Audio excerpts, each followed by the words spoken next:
She's a multi-dimensional singer whose genre of songs include folk, soul, and gospel with good lyrical presentation. She's one of Nigeria's most popular indigenous singers. She's won different awards. Welcome with us, Sola Allyson. Welcome to the show. It's so good to have you. So I know that you are Sola Obaniyi, but people still call you Sola Allyson. So definitely this is something you understand very well. What was it like when you got married? Is it about the name? Yes. Well, I mean, I got married as Sola Allyson. I was already known before I got married, and of course my name stuck with me.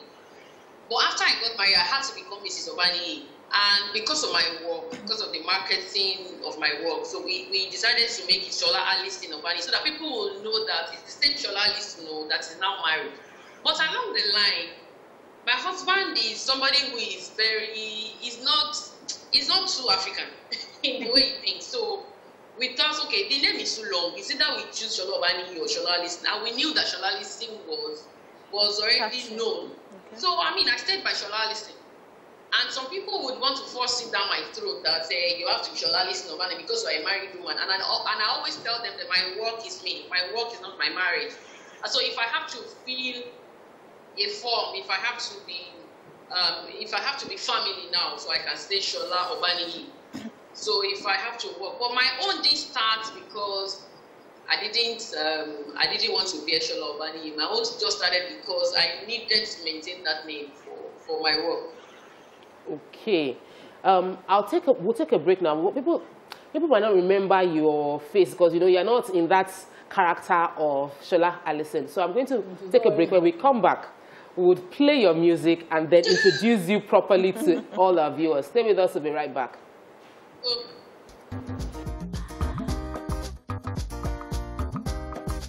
Stay tuned. Your view will be right back.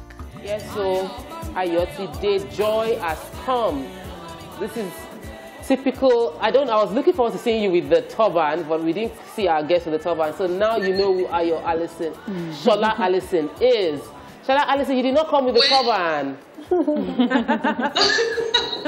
wanted to, I thought I was going to come physically, but you said, and I don't, it takes a lot of work for me to wear makeup and do that. So you have given me, freedom to just be in my house and with you. So I'm enjoying it. I'm enjoying it that I'm not wearing turban because it's a lot of work actually. It looks nice, but it's a lot of work. When you're fine, you're fine. You're a beautiful woman. Even without makeup, you're still looking very pretty.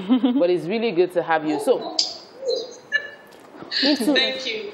Into your career, you've been in this industry for many years, and to a large extent, you have one of the most unique voices. Like I don't need to see you to know this is your voice. Did you stumble into the singing, the way you sing, or you deliberately you trained your voice into sounding like that, or why? How come you have that distinct, unique, and it's the same way you sound every time? Well, I believe that it's a gift. It's my gift. Of course, the way you do your program and it's unique and everybody wants to watch. And I've always wondered, why have these people not invited me? What did I do? Why have I not gone to TVC your view? Kino Shelley. I know these things they discuss. I have passion for all this. But it's okay. I'm here. So I believe it's just my gift, and we all know that talent is never enough. So I'm a trained musician. I'm a learned musician because I studied music in school. So I know this is my voice. It's unique like this. It's not sounding like that. This is what I'm supposed to do to maintain it like this and maintain it like that. It's just about discovering who you are, and if I was using the voice to sing another genre of music, it might not have sounded as distinct as this. Maybe. So because I knew, of course, I know who I am. I know what I'm called for. I know what I have and what I'm supposed to use it. Sola, may I just quickly disagree that I think your voice is would be good for any genre of music that you chose, because of the kind that's of what I'm saying, I think. vocals that you have. But why did you decide this genre and the Yoruba, influenced music that you sing seems to give you a particular market, creates this uniqueness to you that you cannot be adulterated. Yeah. You said, if I heard your question well, why did I decide to stick to this genre and Yoruba language influence? Yes. Okay. Yes.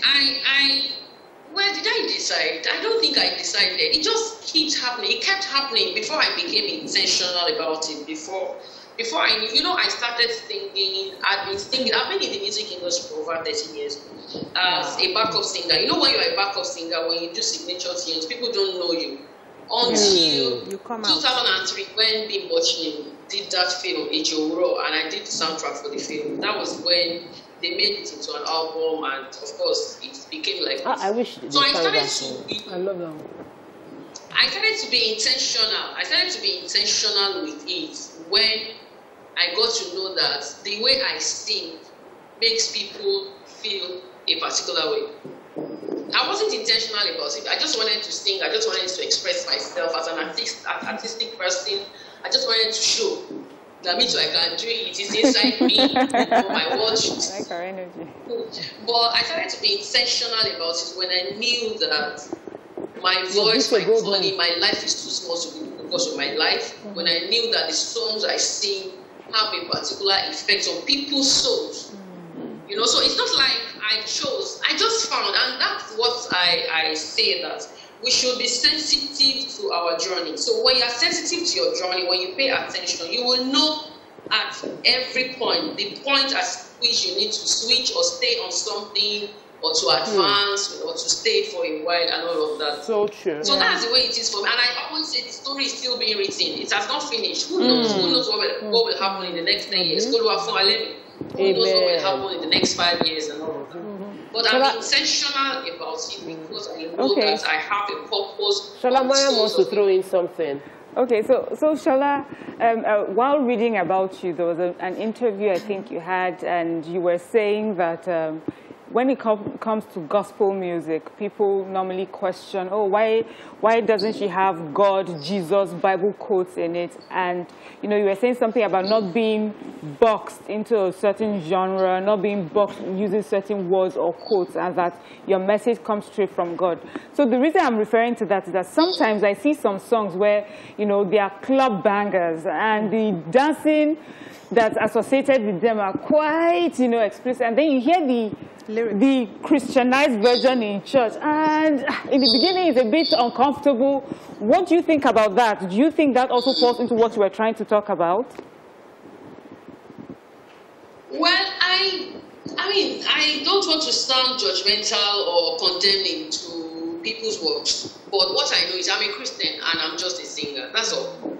I'm a singer. I'm not in the Bible that I know. There is no mention of gospel music. What is mentioned in the Bible is hymns and spiritual songs. I believe it's somebody's idea, some people's idea that wanted to aggrandize their religion or aggrandize their belief system. That is what I believe. That's my personal belief. So that they can appear better than other people and all of that. See, when the Bible that I know, the literatures that I've read, the documentaries I've seen about Jesus, it didn't come to bring a religion. Jesus brought no religion. Jesus brought a way of life. Jesus came to direct us back to God. Before Jesus came, they were worshiping God.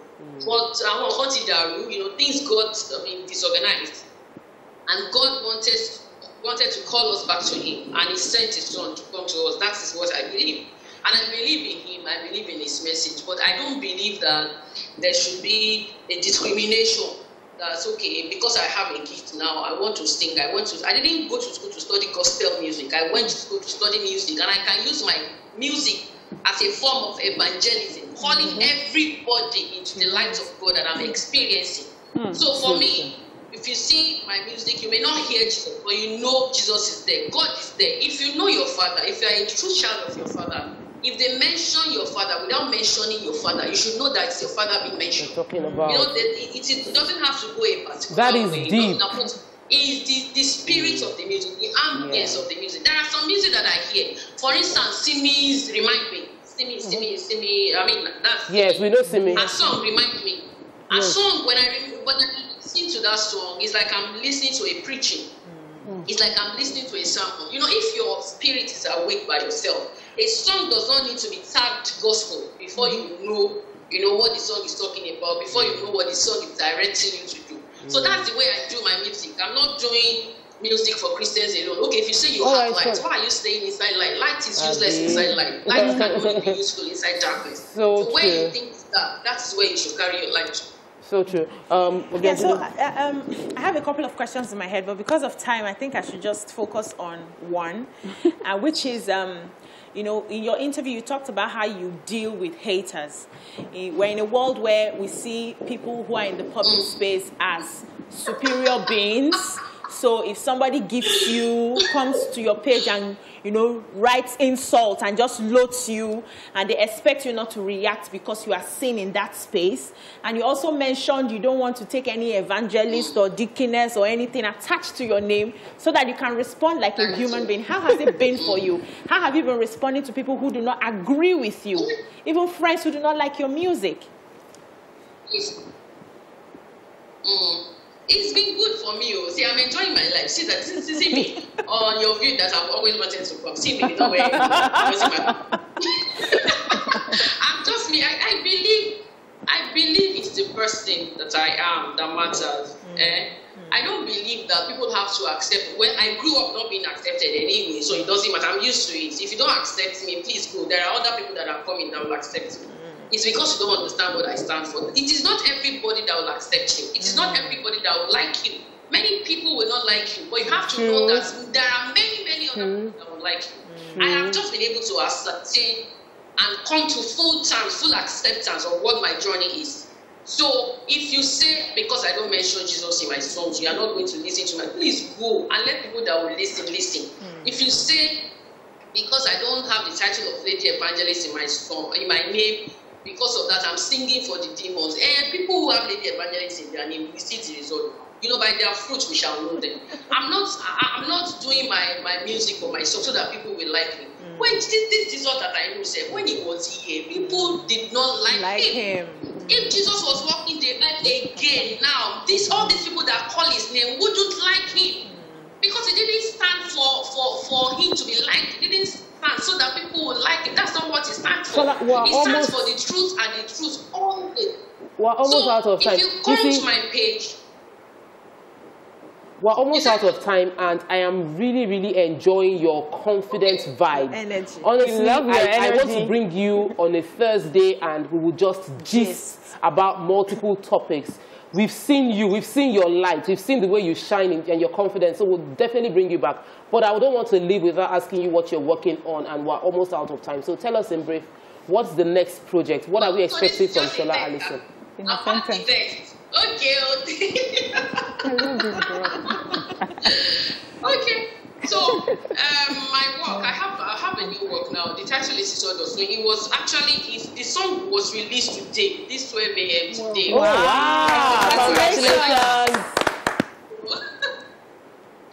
It's my 9th album and it's available on all digital platforms worldwide. The CD will be available like next week. So I mean, it's Sola. So and as usual, it's not on so some people will say it's auto, but for me it's not auto. It's the process of being made new. You know, it's the process of being transformed. I don't want to get to the point where I will say I've become new, I've become okay, and all of that. And I'm ready for everybody who can identify with my music or whose souls wants to stay awake, will be blessed and their souls will be fed. All right, guys. My souls in his for her. So Lima Adejoke Adeyemi says, I should tell Mrs. Obaniyi, that's you, that she always enjoys your songs and your personality. Don't call me Mrs. Obaniyi. Okay, he's your Twitter fan. Oh. Let me read my tweet to JJ. His message they send me. Oh. So he said, I love our responses on the radio program she attended on Tuesday. Love you all and your Kampala attires. Much love to Mariah. Thank you. We need to go. Okay, so love, thank you so much. Thank you. It's been a fantastic week hosting. I know we all missed Mariah. Don't worry. Stay tuned by next week. She'll be back by God's grace. Have had a fabulous time. Thanks for your support. Thank you, ladies, for helping me through this week. Thank you, everyone. Have a wonderful weekend. Bye.